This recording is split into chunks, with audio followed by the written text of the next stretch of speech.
Welcome to Headline News 24/7. Please click like and subscribe. John McCain stuck it to Trump in final request before his death. I simply cannot stand it. John McCain passed away late yesterday at the age of 81. I try not to speak ill of the dead, but with McCain, it's next to impossible for me to do so.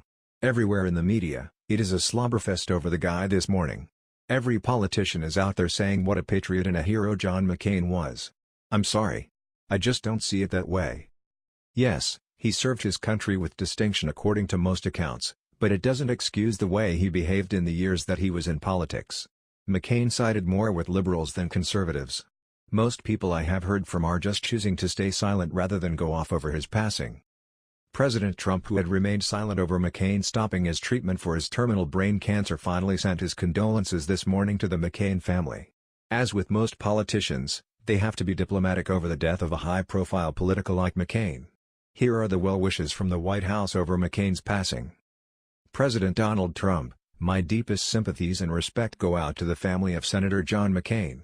Our hearts and prayers are with you.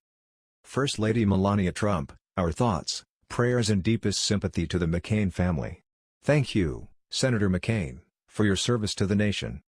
Vice President Mike Pence, Karen and I send our deepest condolences to Cindy and the entire McCain family on the passing of Senator John McCain. We honor his lifetime of service to this nation in our military and in public life. His family and friends will be in our prayers.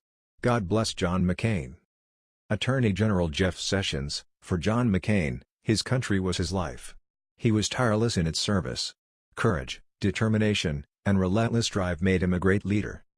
To me, having served with him in the Senate for 20 years, his support for President Bush's surge in Iraq at a time when things had been going badly and public support had eroded, was one of the most dramatic, important, patriotic, and selfless actions I had the honor to witness in that body.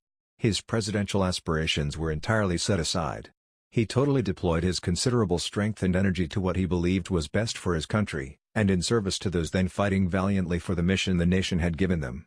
It was a very contentious debate. His personal dedication and leadership moved a very uncertain decision to a favorable outcome. His ferocious tenacity for his country was unmatched. America has lost one of its greatest patriots. Senator John McCain, R.I.S., will lie in state in the Capitol Rotunda in Washington, D.C. and receive a full-dress funeral service at the Washington National Cathedral, the New York Times reported Saturday night. He will also lie in state at the Arizona Capitol in Phoenix, a Republican official who is involved with planning told the newspaper.